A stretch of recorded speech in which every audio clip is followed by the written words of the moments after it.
तो आदाब, नमस्कार, गुड इवनिंग, सत श्री अकाल। एक बार फिर आप तमाम लोगों का स्वागत है क्राइम तक की कहानी के इस एपिसोड में। उम्मीद है पूरी फैमिली अच्छी होगी, अपना ख्याल रख रही होगी। सोशल मीडिया पर आजकल एक इंटरव्यू का काफ़ी जिक्र है और ये इंटरव्यू है लॉरेंस बिश्नोई का। लॉरेंस बिश्नोई हम सब जानते हैं कि पिछले करीब 10 साल से जेल में बंद है, लेकिन जेल के अंदर से ये इंटरव्यू है। ABP साझा, जिसके एडिटर हैं जगविंदर पंटियाल। जगविंदर पंटियाल बहुत सीनियर जर्नलिस्ट हैं, बहुत पुराने हैं और पंजाब में उनकी बहुत अच्छी पकड़ भी है और एक बेहतरीन इंसान भी हैं वो। तो उन्होंने ये इंटरव्यू किया। अब उसको लेके बहुत सारी बातें हो रही हैं। तो ये पूरा इंटरव्यू लेकिन कैसे क्या हुआ ये मैं आगे बताऊं, उससे पहले इस इंटरव्यू में एक जगह पे, बल्कि कई जगह पे बार बार लॉरेंस बिश्नोई ये कह रहा है कि उससे पूछा गया था जब कि तुम अब क्या करना चाहते हो ज़िंदगी में, तो उसका ये जवाब था कि बस मैं एक बार सलमान खान को मारना चाहता हूँ। उससे पहले उसने कहा था कि अगर सलमान खान माफ़ी मांग ले जाकर उसके समाज के मंदिर में, तो फिर वो उन्हें छोड़ देगा। अब ये इंटरव्यू में पूरी, इससे पहले भी लॉरेंस बिश्नोई कई बार सलमान खान को धमकी दे चुका। मैंने बल्कि आपको स्टोरी में सुनाई भी है कि कैसे उसने रैकी तक की थी, मुंबई में घर तक पहुंच गए थे शूटर।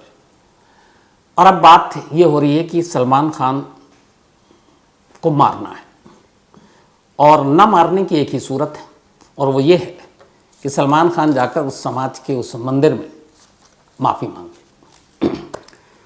जगविंदर पटियाल ये पूछते भी हैं कि अगर वो वीडियो के ज़रिए या किसी और तरीके से अगर सार्वजनिक रूप से माफ़ी मांग लें तो लॉरेंस बिश्नोई का कहना था कि नहीं, वो ऐसे नहीं मानेगा, वो उस मंदिर में जाकर ही माफ़ी मांगे। अब यहीं से ये सवाल हुआ कि आखिर ऐसे कौन सी वो मंदिर है, क्या है वहाँ पे जो लॉरेंस बिश्नोई चाहता है कि पहले तो धमका रहा है और फिर कहता वहाँ जाकर माफ़ी मांगे तब मैं छोड़ूंगा और वरना मेरे लोग ताक में लगे रहेंगे। तो सबसे पहले तो मैं आपको उस मंदिर के बारे में ही बता देता हूँ और ये क्यों बार बार वो कह रहा है कि हमारी बिरादरी के साथ, हमारे समाज के साथ गलत हुआ। वो आपको याद होगा जो कहानी मैंने सुनाई बहुत पहले, वो चिंकारा हिरण शिकार के मामले में जो जोधपुर में हुआ था, जिस पे मुकदमा भी चल रहा है। अभी तक उसमें पूरी तरह से आखिरी फैसला नहीं आया और सलमान खान का स्टैंड शुरू से रहा है कि वो बेकसूर है। लेकिन बिश्नोई जो समाज है वो हिरण की पूजा करते हैं, तो उनके लिए हिरण का शिकार एक बहुत जघन्य अपराध है और इसके लिए वो माफ़ करने को तैयार नहीं होते। तो अब ये भी है कि कोर्ट में चाहे वो जो कहें, पर लॉरेंस बिश्नोई का कहना था कि एक बार उस समाज के मंदिर में जाकर वो कहें जो किया उसके लिए वो माफ़ी मांग ले तो फिर सब ठीक है। जिस मंदिर का जिक्र कर रहा है लॉरेंस बिश्नोई, ये मंदिर बीकानेर में है। बीकानेर में एक तहसील है नोखा। तो बीकानेर से करीब 8 किलोमीटर दूर और नोखा से करीब 12 मील दूर एक मंदिर है जिसका नाम है मुक्ति धाम मुकाम बिश्नोई मंदिर। ये मंदिर है बीकानेर से 8 किलोमीटर दूर और ये जो मंदिर है ये बिश्नोई समाज के लिए एक आस्था का मंदिर है। इस मंदिर की उनकी नज़र में बहुत ज़्यादा अहमियत है और उसकी वजह यह है कि जो मंदिर है, जहाँ पे ये मंदिर बना हुआ है, ये गुरु जम्बेश्वर भगवान की समाधि पर ये मंदिर बना है।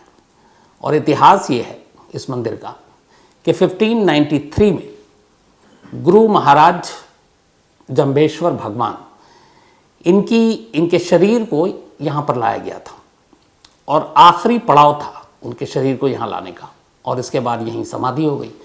तो ये समाधि एक तरह से है और इसी समाधि पर फिर ये मंदिर बना और इसीलिए इसको तीर्थ मुकाम, या फिर ये भी कहते हैं कि यहाँ पे जो निस्वार्थ भाव से आकर सेवा करे और माफ़ी मांगे तो उसे माफ़ कर दिया जाता है। तो इसीलिए इसका नाम भी तीर्थ मुकाम पड़ा इस मंदिर का। और इसी मंदिर में, और मुक्ति धाम इसलिए कि यहाँ पे आकर हर एक को मुक्ति मिलती है, ये मान्यता है बिश्नोई बिरादरी की। तो उनके लिए ये बहुत ही पवित्र, बहुत ही ख़ास जगह है ये मंदिर।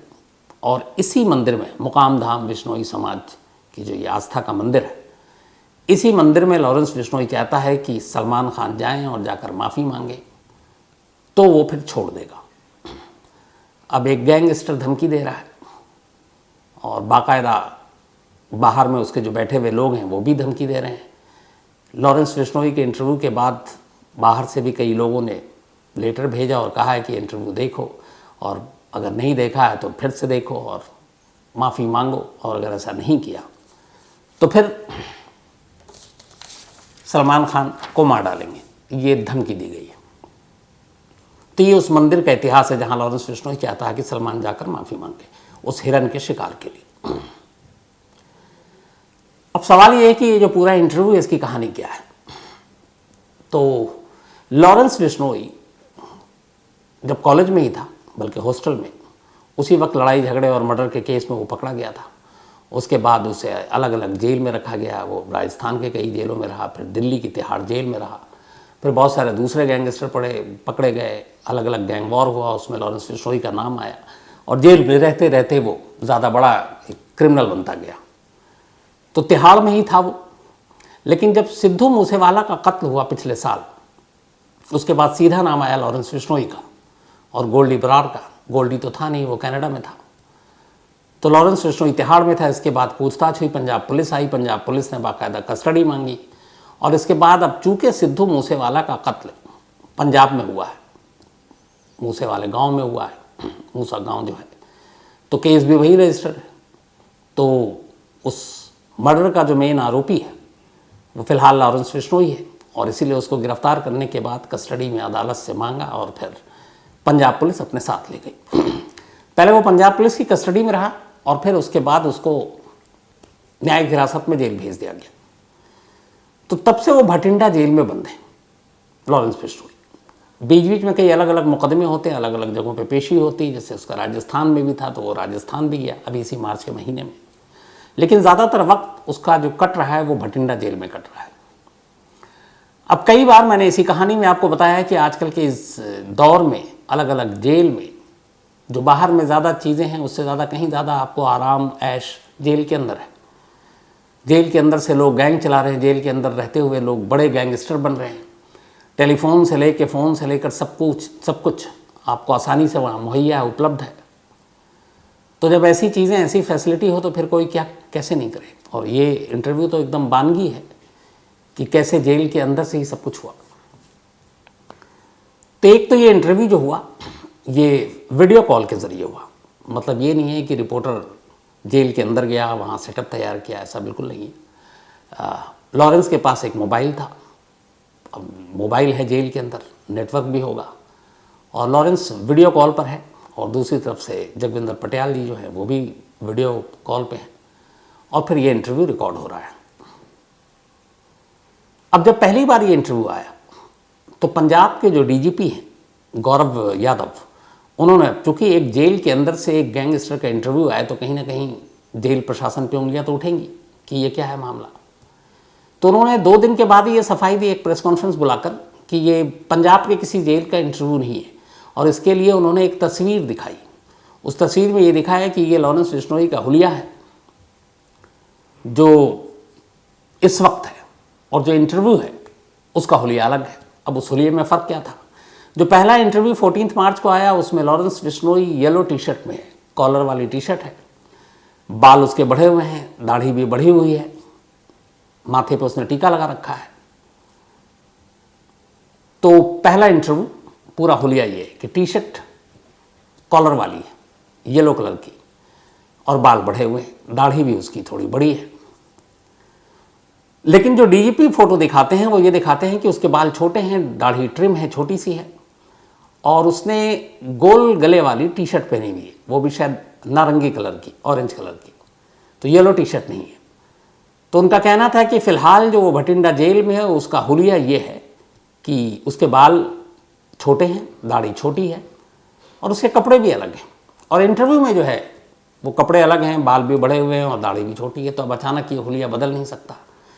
तो उन्होंने इस दलील के साथ ये पेश किया कि ये इंटरव्यू पंजाब के अंदर नहीं हुआ। अब चूँकि वो पंजाब के डीजीपी हैं, लॉ एंड ऑर्डर के इंचार्ज हैं और एक जेल के अंदर से एक गैंगस्टर का इंटरव्यू आया तो उन पर उंगलियाँ उठेंगी। तो उठाया गया। तब उन्होंने ये सफाई दे डाली कि हमारे राज्य का इंटरव्यू नहीं है। मतलब उन्होंने ये थोप दिया कि वो चाहे दिल्ली में हो या फिर राजस्थान गया था, राजस्थान का हो, किसी और जेल का हो सकता, हमारा नहीं हो। उन्हें लगा कि शायद ये एक इंटरव्यू आया और इस पर काफ़ी है। अब उन्हें आगे का पता नहीं था। लेकिन फिर एबीपी सांझा ने और एबीपी ने पार्ट 2 चला दिया उनके पंजाब के डीजीपी के इस दावे के बाद कि हमारे जेल का इंटरव्यू नहीं और ये हुलिया देखिए। अब इत्तेफाक से जो पार्ट 2 चला उसमें सेम वही हुलिया था जो पंजाब के डीजीपी फोटो दिखाकर बता रहे हैं कि देखिए अभी ये भटिंडा जेल में है, इसके बाल छोटे हैं, इसकी दाढ़ी छोटी है और इसने ये गोल गले की इस तरह की टी शर्ट पहनी हुई है। इत्तेफाक से उसी कलर उसी हुलिये के साथ अब एबीपी पे दूसरा इंटरव्यू आ जाता है लॉरेंस बिश्नोई का। अब पंजाब पुलिस क्या करे, क्योंकि पहला तो चलिए आपने कहा कि भाई ये हुलिया देखिए फ़िलहाल उसका छोटे बाल, छोटी दाढ़ी, कपड़े भी अलग हैं और अभी वो ऐसे रह रहा है, और ये पहले वाले जो है उसके तब अलग दिख रहा था। लेकिन जैसा आपने दिखाया, आप 2 दिन बाद थीम वैसे ही उसी कपड़े में उसी हुलिये में इंटरव्यू आ जाए तो फिर ये सीधे सीधे आपको मतलब एक चपत तो लगती ही है। तो ये पंजाब पुलिस के साथ खेल हो गया कि उन्होंने एक तरह से कहा कि हमारे जेल का नहीं है और दूसरी तरफ वही आ गया। और बाकायदा यही नहीं आया बल्कि ये भी था कि ये कहीं बाहर हो सकता है, कुछ और नहीं। लॉरेंस बिश्नोई ने अपने इंटरव्यू के दौरान जेल में बाकायदा वो सेल भी दिखा दिया कि देखिए मैं तो सेल में हूँ, ज़्यादातर सेल बंद रहता है, मैं अकेला हूँ, तन्हा हूँ। डीजीपी ने यह भी कहा कि जो हमारा जेल है, अगर आप कह रहे हैं कि हमारे जेल पंजाब के जेल से हुआ है तो बहुत ही हाई सिक्योरिटी जेल है, उन्होंने दावा किया। और लॉरेंस बिश्नोई को एक आइसोलेटेड सेल में रखा गया अलग, और ये भी सच है, जो सेल खुद इंटरव्यू में लॉरेंस बिश्नोई ने देखा है वो बिल्कुल अलग है, उसमें अकेला है वो। दूसरा उन्होंने कहा कि यहाँ पे चूँकि कई बार पता चलता है कि जेल के अंदर कैदी मोबाइल का इस्तेमाल कर रहे हैं, तो इस जेल में और जिधर लॉरेंस है उधर तो बहुत ही ज़्यादा हाई टेक जैमर लगा हुआ है, मतलब आपके पास फ़ोन भी हो तो सिग्नल नहीं मिलेगा। तो कम्युनिकेशन के लिहाज से ये पूरा डेड जोन है जिसमें लॉरेंस बिश्नोई रह रहा है। ये पंजाब के डीजीपी ने दावा किया उस प्रेस कॉन्फ्रेंस में 14 मार्च को इंटरव्यू आने के बाद 16 मार्च को। अब इत्तेफाक से ये सारी चीज़ें उन्होंने कहा है कि वहाँ पे जैमर लगा हुआ है, फ़ोन हो नहीं सकता है, वो आइसोलेटेड है, अलग सेल में है, तो कहाँ से होगा। अब इत्तेफाक के बाद कि उसके बाद दोबारा इंटरव्यू आ गया और पंजाब के डीजीपी साहब ने जिस हुलिये में कहा उस हुलिये में आ गया। तो अब क्या सफाई देंगे कि पंजाब के जेल का इंटरव्यू नहीं है, बाहर के किसी जेल का है, तो अब ये बात बेमानी है। दूसरी उन्होंने एक और भी दी थी कि ये इंटरव्यू पुराना है, ये पंजाब के डीजीपी ने दावा किया था, और उससे दावे के पीछे उनका ये था कि अभी हाल में पंजाब के एक जेल में, तरन तारण जेल में 2 लोगों का कत्ल हुआ, और ये दोनों भगवानपुरिया गैंग के हैं, और भगवानपुरिया और लॉरेंस कभी एक साथ गैंग के थे। कहते हैं कि सिद्धू मूसेवाला के कत्ल में भगवानपुरिया ने भी मदद की लॉरेंस बिश्नोई गैंग की। लेकिन इन्हीं के गैंग के 2 लोग, जिनका एक का नाम है मनदीप तूफान और दूसरा मनमोहन, तो और इस पूरे मामले में भगवानपुरिया के साथ अब लड़ाई चल गई है। जेल में 2 लोगों का कत्ल हुआ है और ये कत्ल हुआ है 26 फरवरी को। तो डीजीपी ने कहा कि ये पुराना इंटरव्यू है क्योंकि इस कत्ल का और भगवानपुरिया का इस इंटरव्यू में कोई जिक्र नहीं है। अगर ये नया इंटरव्यू होता तो इन दोनों का जिक्र होता। दूसरे इंटरव्यू में अपने जो टेलीकास्ट हुआ उसमें लॉरेंस बिश्नोई ने इस इंसिडेंट का भी जिक्र कर दिया। तो इसका मतलब ये है कि वो पुराना इंटरव्यू नहीं है, वो पिछले साल का इंटरव्यू नहीं है। दूसरा, उसे ये भी पता है, अभी आपको याद होगा खबर भी आई है कि 18, 24 और 27 फरवरी को लास्ट मंथ सिद्धू मूसेवाला के फादर को धमकी दी गई ईमेल के ज़रिए, और ये कहा गया कि 25 अप्रैल से पहले पहले मार देंगे। सिद्धू मूसेवाला के माँ बाप को भी और सलमान खान का भी उसमें नाम है। बाकायदा जिस गैंग ने ये मेल भेजा है इसका भी जिक्र इस इंटरव्यू में कर रहा है लॉरेंस बिश्नोई। इसका मतलब है कि अगर 27 फरवरी को आखिरी मेल गया है तो ये इंटरव्यू 27 फरवरी से पहले का तो हो नहीं सकता, उसके बाद का है, क्योंकि वो इसका जिक्र कर रहा है। इसका मतलब उसे पूरी जानकारी है, तभी तो वो जिक्र कर रहा है। तो ये इंटरव्यू हुआ है मार्च के ही महीने में और मार्च के महीने में हुआ इसलिए उसे सब कुछ पता है। अब इस इंटरव्यू की जो कहानी है वो ये है कि जो कहते हैं, खुद जगविंदर पटियाल जी ने भी कहा कि वो पिछले 6-7 महीने से पंजाब में जब भी वो लाया गया तो वो कोशिश कर रहे थे। बहुत सारे रिपोर्टर, हमारी टीम के भी रिपोर्टर यहाँ दिल्ली में तिहाड़ जेल में कोर्ट में पहुँच जाते थे जब भी के इंटरव्यू के लिए, तो वो कुछ ज़्यादा बोलता नहीं था। लेकिन वहीं एक पेशी के दौरान कोर्ट में जगविंदर पटियाल जी ने एक पर्ची पे अपना नंबर लिख कर दे दिया था जो लॉरेंस बिश्नोई तक पहुंचा।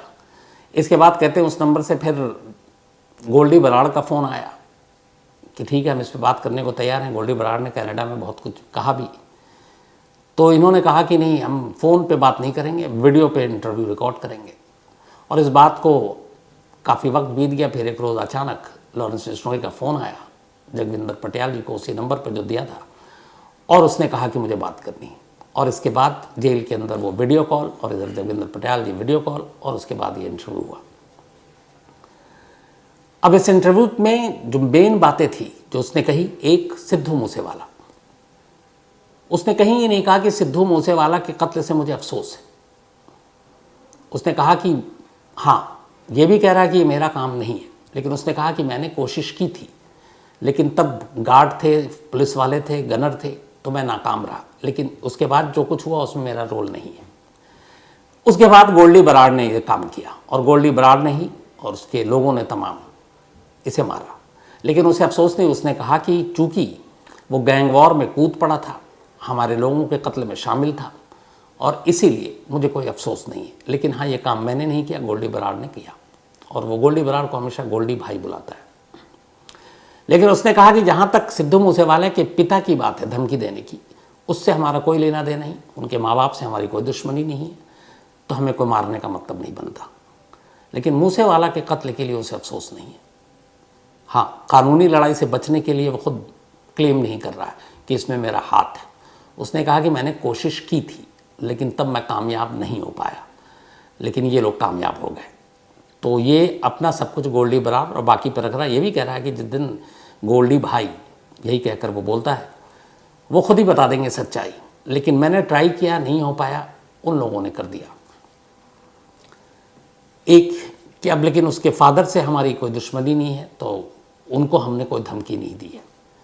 दूसरी चीज़ जो उसने बात बताई, उसका ये कहना है कि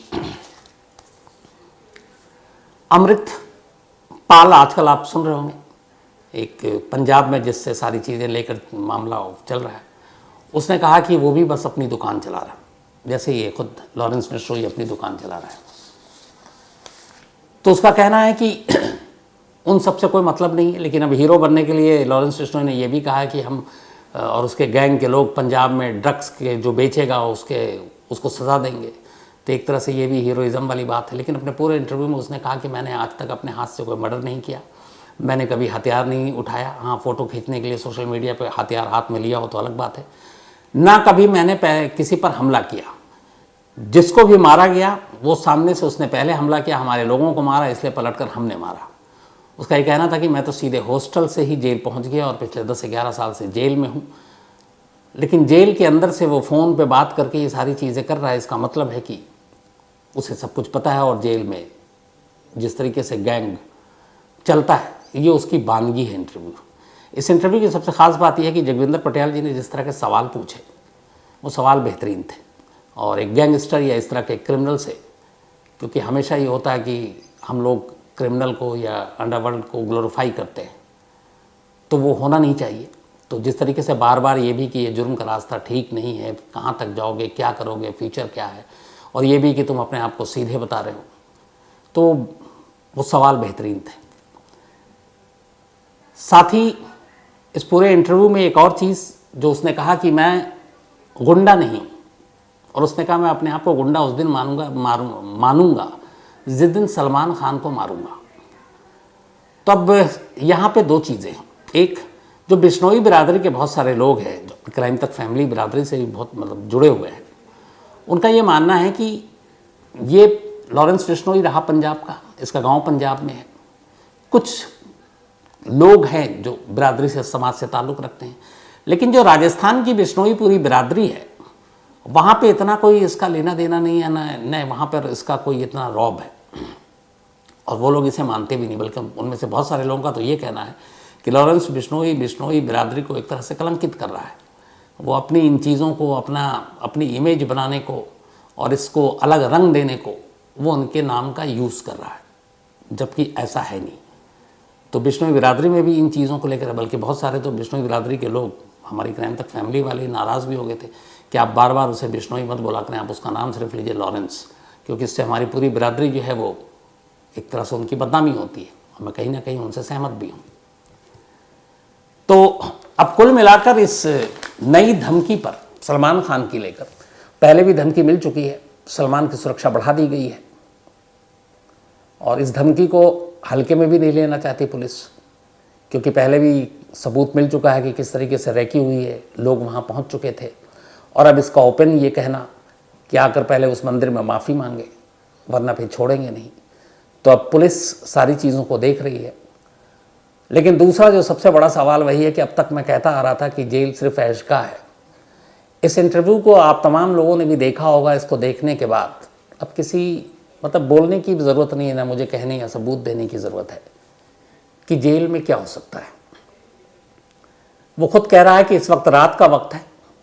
उससे पूछा भी गया कि तुम्हारे पास फ़ोन कहाँ से आया, जगविंदर पटेल जी ने पूछा, तो लॉरेंस कहता है कि ये दीवार के पार से आ जाता है। कई जगह पे ऐसे दीवार होते हैं कि जहाँ पे एक टाइमिंग होता है और एक जगह होता है, वहाँ पे आप मोबाइल को किसी अच्छी चीज़ में लपेट कर, ताकि वो टूटे नहीं, और बाहर से लोग फेंकते हैं और वो फिर गिर जाता है। तो उसमें अब ये भी ज़रूरी नहीं है कि अगर लॉरेंस के नाम पे मोबाइल फेंका तो लॉरेंस ही लपकेगा उसको, कहीं और भी निशाना चूक सकता उठा ले, लेकिन वहाँ सेटिंग होती है, सबको पता होता है ये मोबाइल, उस पर नाम लिखा होता है किसका है, कोड नेम ही चाहे लिखा हो। तो वो जेल के अंदर पहुँचा, मोबाइल उठा और दे दिया गया। लेकिन चलिए, मोबाइल का आना ना आना ये तो बड़ा आसान है। आप पेशी पे जाते हैं, लोग मिलने आते हैं, जेल के स्टाफ मिली भगत है, तिहाड़ के 80 से ज़्यादा लोग करप्शन में अभी इन्वॉल्व ही है, जिनके ऊपर मुकदमा चल रही है जांच। तो मोबाइल ला सकते हैं, मोबाइल पहुंच गया कोई बात नहीं। लेकिन अगर हर जेल का नियम है कि यहाँ जैमर लगा होगा, जेलर के कमरे में भी लैंडलाइन फ़ोन होता है, बस आप उससे बात कर सकते हैं। आप कहीं जाएंगे तो मोबाइल पे कर ही नहीं सकता। क्यों? क्योंकि जेल के अंदर तो जैमर है, तो आप कहाँ से आवाज़ सही आएगी। तो मोबाइल तो आ गया, जैमर का क्या इलाज है? और यहाँ डीजीपी साहब कह रहे हैं कि यहाँ पे बहुत ही हाईटेक जैमर लगा हुआ है। तो हाईटेक जैमर में एक शख्स बैठकर अंदर इंटरव्यू दे रहा है, और देखिए वो खुद ही कह रहा है कि मैं ये दिखा रहा हूँ, ये मेरा सेल है। कहता है बड़ा मुश्किल होता है मोबाइल यूज़ करना, क्योंकि गार्ड आते जाते रहते हैं, लेकिन इस वक्त मेरा नसीब अच्छा है कि कोई गार्ड इस वक्त घूम नहीं रहा, गश्त पर नहीं है, तो मैं आपसे बात कर रहा हूँ। और जो कनेक्शन है जो जैमर का, वो भी ठीक ठाक है। तो ये सारी चीज़ें अब ओपनली हैं कि देश के अपने जेल में मोबाइल बहुत कॉमन चीज़ है, आम चीज़ है। और जब तक इस मोबाइल फ़ोन के कनेक्शन को आप डिसकनेक्ट नहीं करेंगे, जो एक लिंक है जेल के अंदर और जेल के बाहर के बीच की दुनिया का, वो अगर लिंक बना रहेगा तो इसी तरह के क्राइम होते रहेंगे। क्योंकि सारी प्लानिंग, जितने बड़े गैंगस्टर, खुद पंजाब के जितने भी बड़े गैंग्स हैं, उन सारे गैंग्स की एक रिपोर्ट है कि 70% गैंगस्टर जो उनके लीडर हैं वो इस वक्त जेल में हैं पंजाब के अंदर। लेकिन हर गैंग एक्टिव है। क्यों एक्टिव है? क्योंकि वो जेल के अंदर से उस गैंग के साथ कनेक्टेड है, फ़ोन पे सारे डायरेक्शन दे रहे हैं, फ़ोन पे सारे ऑर्डर दे रहे हैं। तो जब आप फ़ोन पे ही सब कुछ अपना धंधा चला रहे हैं, तो फिर काहे का जेल और काहे की आज़ादी, सब कुछ तो ठीक ठाक है। तो ये बात सिर्फ इतनी नहीं है कि पंजाब के डीजीपी को कि हमारे जेल का नहीं है, किसी और जेल का है और पंजाब में नहीं हुआ ये इंटरव्यू, इससे कहने से काम नहीं चलेगा। ये हर स्टेट का सबसे मेन चीज़ होनी चाहिए कि एक जेल को जेल ही रहने दें, और कम से कम अगर वो सिर्फ मोबाइल किसी भी सूरत में आ भी जाए, तो सिर्फ आप जैमर पे अगर ईमानदारी से काम कर लें कि इस जेल के अंदर में, इस पूरी जेल की चारदीवारी के अंदर कोई नेटवर्क काम नहीं करेगा, एक भी क्रिमिनल, और ये वो क्रिमिनल हैं जो ऐसा तो है नहीं कि हर हफ्ते बाहर आते हैं, इनमें से बहुत सारे को तो इतना खतरा है कि वो वीडियो कॉन्फ्रेंसिंग के ज़रिए ये लोग कोर्ट की इनकी प्रोसीडिंग होती है। तो जब आपने कनेक्शन तोड़ दिया, आप बाहर में किसी को ऑर्डर नहीं दे रहे, बाहर से कोई खबर आप तक नहीं पहुंच रही है, तो फिर आप बहुत सारी चीज़ें क्राइम को रोक सकते हैं। लेकिन यहाँ यही है कि हर एक को न सिर्फ हर खबर मिल रही है, बल्कि अब तो ये है कि आप जेल में बैठकर वीडियो कॉल के ज़रिए आराम से इंटरव्यू देकर अपनी बात भी सामने रख सकते हैं। तो एक तरह से जगविंदर पटेल जी ने ये सबूत के साथ सामने आंखें खोलने वाली चीज़ भी रख दी है। तो जब तक जेल के अंदर ये सारी सुविधाएं होंगी, गैंगस्टर, गैंग वॉर, धमकियां, वसूली, कत्ल, ये सारी चीज़ें रुकेंगी नहीं। और इसको लेकर मुझे लगता है कि अब पुलिस या जेल प्रशासन को छोड़िए, कोर्ट को ज़्यादा सख्त होने की ज़रूरत है। मेरा मानना है कि जिस जेल से मोबाइल या अगर कनेक्शन कहीं से बातचीत, क्योंकि अब तो CDR भी निकल आता है कि लोकेशन क्या है, जेल के अंदर अगर कोई मुजरिम बात कर रहा हो, कोई कैदी बात कर रहा हो, तो सीधे सीधे उस जेल के ऊपर से नीचे तक जितने भी स्टाफ हैं जो डायरेक्ट जिम्मेदार हैं, उनके खिलाफ सख्त एक्शन लिए जाने की ज़रूरत है, सख्त कार्रवाई होनी चाहिए, ताकि एक बार उन्हें लगे कि अगर किसी एक ने बात कर ली तो हमारी नौकरी चली जाएगी, तो फिर कोई अपनी नौकरी को दांव पर लगाकर इस तरह की फैसिलिटी किसी को देगा नहीं।